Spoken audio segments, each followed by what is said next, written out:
Here we have Hisense washing machine. To start using it, open the lid, put in your clothes, close it, open this section.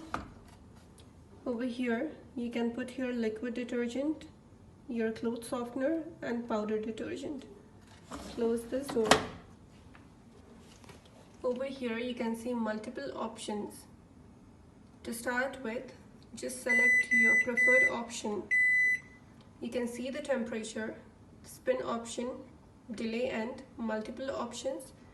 And to start using the machine, just press this button.